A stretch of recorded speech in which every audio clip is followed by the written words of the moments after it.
എൻ്റെ 14ാമത്തെ പുസ്തകമാണ് ഓണാട്ടുകര വാക്കും പൊരുളും. ശരിക്കും ഈ പുസ്തകം എഴുതാൻ എന്നെ പ്രേരിപ്പിച്ചത്, ഞാൻ പലപ്പോഴും ഈ സ്കൂളുകളിലൊക്കെ പോയി കുട്ടികളുമായി സംവദിക്കും. അപ്പോൾ കുട്ടികളോട് ഒരു കൗതുകത്തിന് വേണ്ടി ഞാൻ പലപ്പോഴും കുട്ടികളോട് എന്തെങ്കിലുമൊക്കെ ചോദ്യങ്ങൾ, പൊതുവായ ചോദ്യങ്ങൾ ചോദിക്കും. ഇപ്പോൾ പരിസ്ഥിതിയെക്കുറിച്ച് സംസാരിക്കാനാണ് വിളിക്കുന്നതെങ്കിലും പൊതുവായ കാര്യങ്ങളൊക്കെ ചോദിച്ചിട്ടാണ് ഞാൻ വിഷയത്തിലേക്ക് പലപ്പോഴും വരുന്നത്. അപ്പോൾ കുഞ്ഞുങ്ങളെ നമ്മളിലേക്കൊന്ന് കുട്ടികളെ കൂട്ടിക്കൊണ്ട് വരണമല്ലോ. അപ്പോൾ അതിന് ഞാൻ ഓണാട്ടുകരയുമായി ബന്ധപ്പെട്ട പല ചോദ്യങ്ങളുമായിരിക്കും ഒരുപക്ഷെ ചോദിക്കുന്നത്. അപ്പോൾ അവരോട് ഞാൻ പലപ്പോഴും ചോദിക്കും, തുറു എന്ന് പറഞ്ഞാൽ എന്താണ്? നിങ്ങൾ ആരെങ്കിലും കണ്ടിട്ടുണ്ടോ തുറു? അതുപോലെ നെല്ല് കണ്ടിട്ടുള്ളവരാരുണ്ട്? ഇങ്ങനെ വളരെ കൃഷിയുമായിട്ടും നമ്മുടെ ചുറ്റുപാടുകളുമായിട്ടും ജീവിത പരിസരവുമായിട്ടും ഒക്കെ ചേർന്ന കാര്യങ്ങളാണ് ചോദിക്കുന്നത്. അതിൽ വലിയ ഈ സിവിൽ സർവീസ് പരീക്ഷയുടെ ചോദ്യമൊന്നുമല്ല ചോദിക്കുന്നത്. അപ്പോൾ ഈ കുട്ടികൾക്ക് പലർക്കും ഇപ്പോൾ തുറു എന്താണെന്ന് ചോദിച്ചാൽ അവർ തിരിച്ച് നമ്മളോട് ചോദിക്കുകയാണ്. അവർക്ക് പലർക്കും അറിഞ്ഞുകൂടാ തുറു എന്താണെന്ന്. അതുപോലെ പത്തായം, ഇങ്ങനെ ഒരുപാട് കൃഷിയുമായി വരുന്ന സംജ്ഞകളാണ് കൂടുതലും കുട്ടികൾക്ക് അറിയാതെ പോകുന്നത്. അത് കൃഷിയുമായിട്ടും നമ്മുടെ കൃഷിയിടങ്ങളുമായിട്ടും കുഞ്ഞുങ്ങൾക്ക് ബന്ധമില്ലാതെ പോകുന്നത് കൊണ്ടുകൂടിയാണ്. മാത്രമല്ല, ഓണാട്ടുകരയിൽ മാത്രമുള്ള ധാരാളം വാക്കുകളുണ്ട്. കേരളത്തിൽ മറ്റൊരു പ്രദേശങ്ങളിലും വർത്തമാന ഭാഷയിലില്ലാത്ത ചില പ്രത്യേക വാക്കുകൾ ഓണാട്ടുകരയിൽ മാത്രമുണ്ട്. അപ്പം ഞാനതൊക്കെ അവരോട് ചോദിക്കും.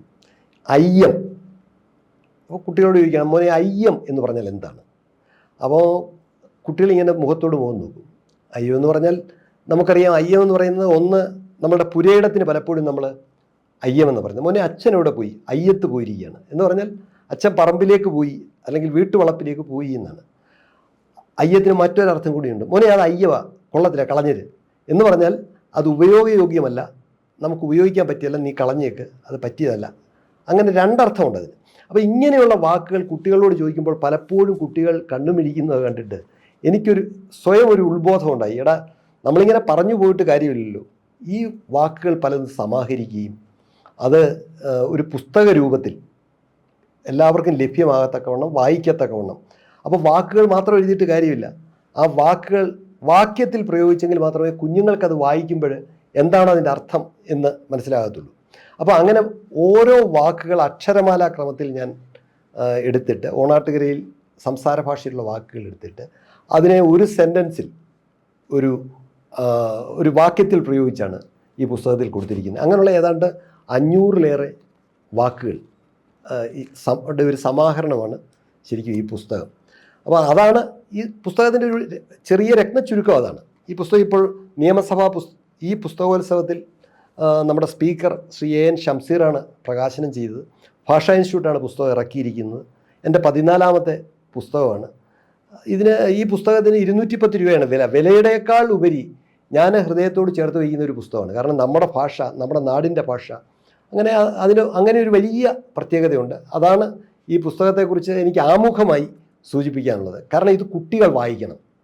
നമ്മുടെ നാട്ടിൽ മുതിർന്നവരല്ല, കുഞ്ഞുങ്ങൾ ഈ പുസ്തകം വായിക്കണം.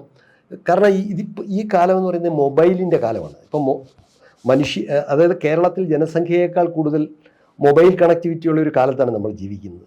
മൊബൈലിൽ ഇപ്പം സന്ദേശങ്ങൾ, പരസ്പരം സംസാരം പോലും കുറഞ്ഞിരിക്കുകയാണ്. നമ്മൾ മൊബൈൽ സംസാരമാണ് കൂടുതലും.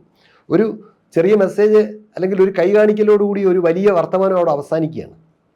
അപ്പോൾ അങ്ങനെയുള്ളൊരു കാലത്ത് ഈ വാക്കുകൾ ക്രമേണ നമ്മുടെ വ്യവഹാര ഭാഷയിൽ ഇല്ലാതെ പോയാൽ അത് ക്രമേണ ഇല്ലാതെയാകും. നമ്മുടെ ഭാഷയിൽ നിന്ന് തന്നെ അത് തിരോഭവിച്ചു പോകും. അപ്പോൾ അതുകൊണ്ട് അത് നിലനിൽക്കണമെങ്കിൽ എവിടെയെങ്കിലും സൂക്ഷിക്കുക തന്നെ വേണം. അതിനൊരു ഉപായം എന്നുള്ള നിലയിലാണ് ശരിക്കും ഈ പുസ്തകം അങ്ങനെ തയ്യാറാക്കാൻ എനിക്കുണ്ടായ ഒരു പ്രേരണ അതാണ്. അങ്ങനെ ചെയ്തതാണ്. ഞാനൊരു ഭാഷാ ഗവേഷകനൊന്നുമല്ല. ഞാൻ പഠിച്ചത് സയൻസാണ്, കൃഷിശാസ്ത്രമാണ് പഠിച്ചത്.